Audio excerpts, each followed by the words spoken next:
witness is Dr. James Thorpe. Dr. Thorpe is a board-certified obstetrician gynecologist and maternal fetal medicine specialist with over 44 years of clinical experience. As U.S. veteran and widely published physician, he has testified internationally, served as a journal peer reviewer, board member of the Society for Maternal Fetal Medicine, and examiner for the American Board of Obstetrics and Gynecology. Dr. Thorpe. Thank you, Mr. Chairman and members of the committee. My patients, I focus on the most vulnerable patients, pregnant women and preborn. It is difficult to conceive of a more egregious breach of medical ethics by the government-controlled medical industrial complex than the promotion of COVID-19 vaccines to pregnant women, thereby, through transplacental transfer, effectively vaccinating their unborn and newborn children. This campaign was not accidental. It was calculated. Pregnant women were targeted deliberately for two reasons. First, women are the primary decision makers of healthcare across the human lifespan, a known marketing principle. Number two, pregnant women are the most vulnerable patients. If they could be convinced that the vaccine was safe and effective, it would imply that it was safe and effective for everyone. From the outset of the pandemic, this vaccine campaign was never grounded in biological science, but rather in behavioral science, specifically the manipulation of public perception through influence, fear, and persuasion. The federal government outsourced much of this psychological operations to NGOs which disseminated emotionally charged and misleading messaging.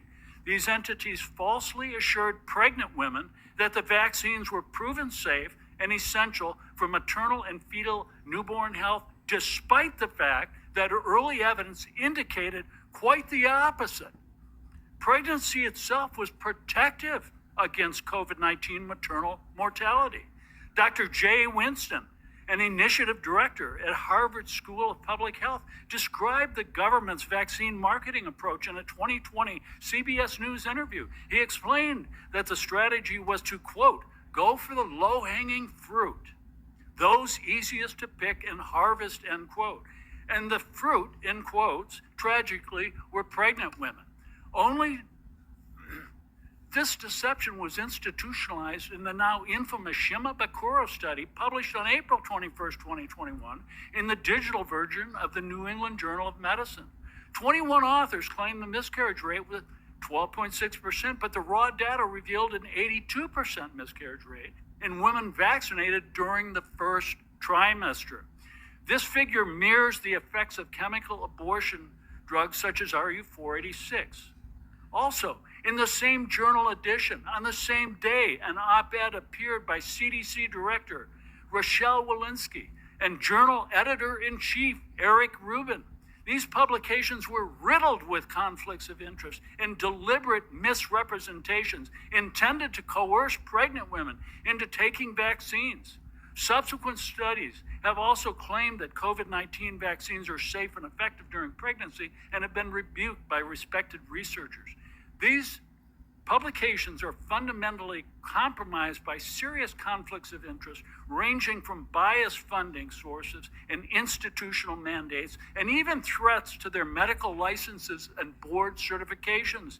Between 2020 and 2022, pharmaceutical companies paid $1.06 billion to reviewers at leading medical journals, the New England Journal of Medicine, JAMA, Lancet, and BMJ, thus corrupting the peer review process. At least 6 existing studies, 3 from CDC, FDA, and 2 from Pfizer, revealed major breaches in safety signals for COVID-19 vaccines and pregnancy.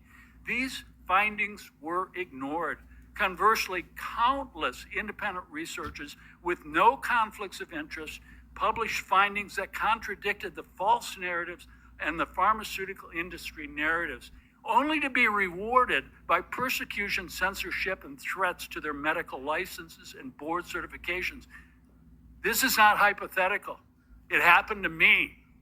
On February 8th, 2025, our team of researchers published a peer-reviewed study in Science, Public Health Policy, and the Law. we identified 37 adverse pregnancy outcomes significantly associated with COVID-19 vaccine, including miscarriage, stillbirth, birth defects, cervical insufficiency, premature rupture membranes, preterm birth, and death of the newborn. Lin and colleagues in a major journal publication documented that the COVID-19 vaccine traverses the placenta, enters the fetal blood, and bioactively produces spike protein in the placenta and the lining of the uterus. Recently, animal studies revealed the mRNA COVID vaccine causes the destruction of 60% of the ovarian reserve in rats.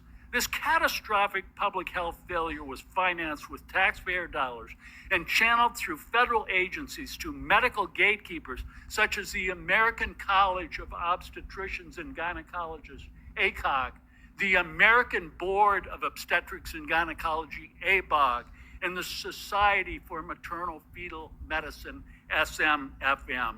These organizations have abandoned their ethics and responsibilities to physicians and patients and must be held accountable. I urge the government to immediately halt all funding to these entities and to end every promotional campaign that coerces or recommends experimental mRNA therapies to pregnant women. This must stop now. Thank you. Thank you, Dr. Thorpe. Our next